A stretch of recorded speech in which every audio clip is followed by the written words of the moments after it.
let's just do this. Why, we can do this, right? 50 hertz and 60 hertz. There he is. Do you hear that? Do you hear that? Yeah. Okay. Here, let's try this again. Let's try 200 hertz and 200 hertz. Now they're perfectly in tune, but now I'm going to detune one of them. That's 1 beat per second. This is 2 beats per second. Do you hear it? Wah, wah, wah. These are wah-wahs. They're called wah-wahs. Or if you're a physicist and you don't want to call them wah-wahs, you can call them beats. 3 wah-wahs per second. 4, 5, 6. Here's 10 per second, right? And then, hold on. Let's just have some fun here. What if I go 200 and I make this one 300? Well, now that's just kind of fun. Those notes sound good together, don't they? Don't they sound good together? Yeah, and the reason is, well, we're going to get into why that is, but they are tuned to each other. They're constant in intervals, right? Now, what are the wah-wahs of this? 300 and 200? 100 a second. It's 100 per second. There should be 100 wah-wahs per second, which means there should be an undertone of do you hear it? I hear it. Do you hear that low note? Ba. This is called an undertone, okay? And it's just a weird thing that happens in music sometimes, right? You guys hear it? I'm hearing it. Very distinct thing. So the story goes like this, okay? When I was in choir, we practiced 3 nights a week for 2.5 hours, 2 nights a week for an hour and a half.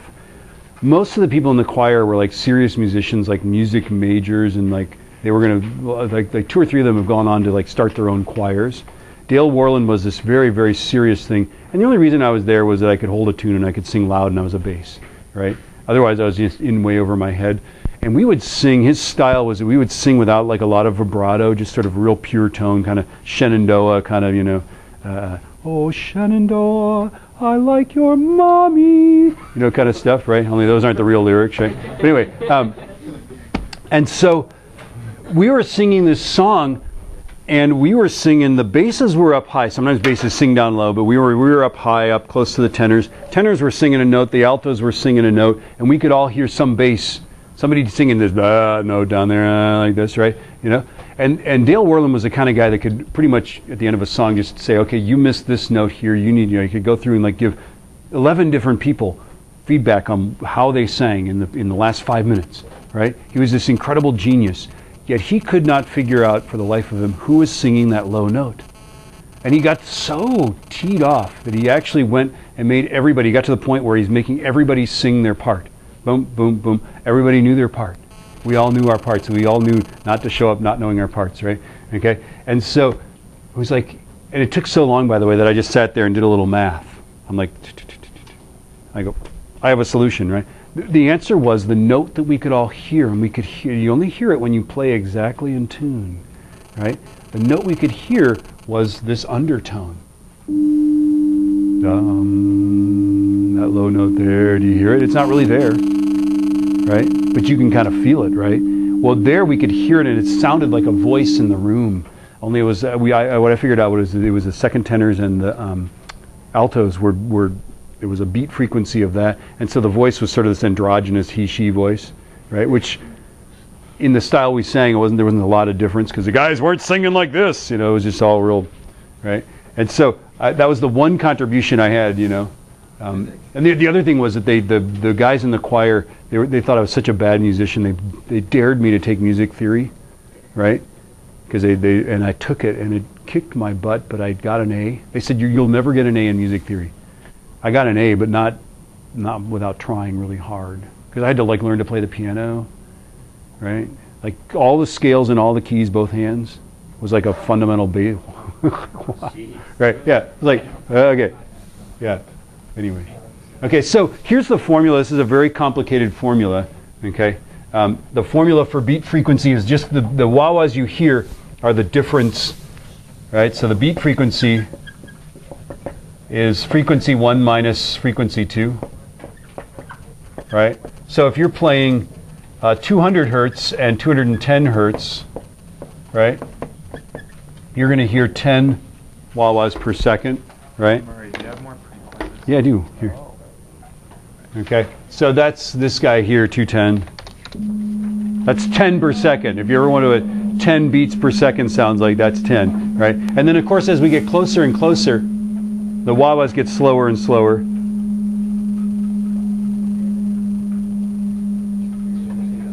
And so digital tuners, by the way, are just doing this. They're just looking at the wah-wahs, right? And when there's no wah-wahs, it's in tune, right? You could do that with your ear, right? But digital tuners just are really, really handy. Now, when you see the beginning of a concert, like an orchestra concert, the person plays that one note. Have you ever wondered, I mean, it's simple. If the other people play the same note, then they don't hear wah-wahs. They tune their instrument until there's no wah-wahs, until there's no beats, correct? Right? But there are other notes that have no wah-wahs on that. In other words, if you play a C, if I play a G in tune, the G will also not have wah-wahs if it's out of tune and no wah-wahs if it's in tune. Okay? So there are other consonant intervals that work and that don't have beats, and I'm going to show you that with lasers. This is what I'm talking about, right? So when you watch that, have you ever noticed that in an orchestra concert? The other musicians are not playing the same note, are they? They're playing some note that harmonizes with it, though, don't they? Typically, it's a fifth or a fourth or something like that, a real perfect interval that they can tune it to, right? So yeah. Anyway, here we have it, right? Okay. Oh, the penny whistle does this thing, and then I will show you the big pipes. But first, let's do this. Are those the same notes? No. Okay. So now I'm going to take this guy and tune it down to that one. This guy's a little bit sharp, right?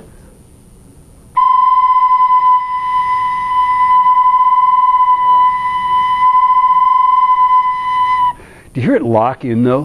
When it gets close, it locks right in, and it's actually hard to pull it off. That's because these things tend to do what's called phase locking. Once they get synchronized with each other, there's actually a resistance to get them out of phase. They drive each other along. It's a resonance phenomenon. Listen to that again.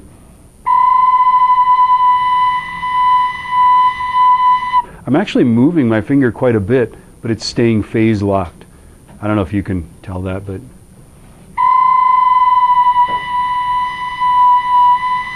Yeah, that's kind of weird, isn't it?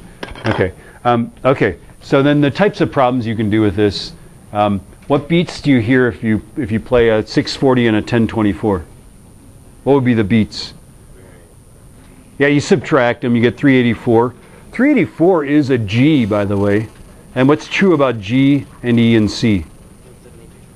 Yeah, it's a major triad. And so again, we've got this thing where the note and the other note, the beat frequency is a note that harmonizes with the note. That's what harmony is that the notes constructively interfere with each other. Okay? How about, here's the hardest beat frequency problem that you can do. A concertmaster is playing an A 440.0 hertz. Another violin hears a beat every 0.20 seconds. What frequency are they playing? Now, is the beat frequency 0.20 seconds? Well, yeah, every 0.20 seconds. That's not the frequency, that's the period. So how do you find the frequency? 1 divided by that, right? So the first step is the beat frequency is actually 1 divided by 0.2 is 5. Now, what frequency beats 5 beats per second against 440? 445 or? 435. 435. Yeah? That's about the trickiest problem you could have with beat frequencies. Yeah, you can put both answers, yeah. Hearing it, you'd be able to hear the difference, right? Obviously, one would be like a lower note or a higher note, right? Okay. Okay, so that's enough of that. I think we need to put the tightly stretched nylon string of surprise across the door. There we go. All right, now it's time, I think, to demonstrate some things. Don't you think? So the first thing to demonstrate are beat frequencies, don't you think? Sure. Okay, so...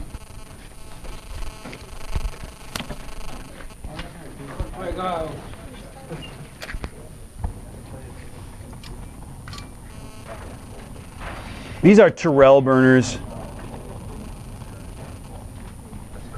You guys sitting close here, don't worry. I very rarely have burned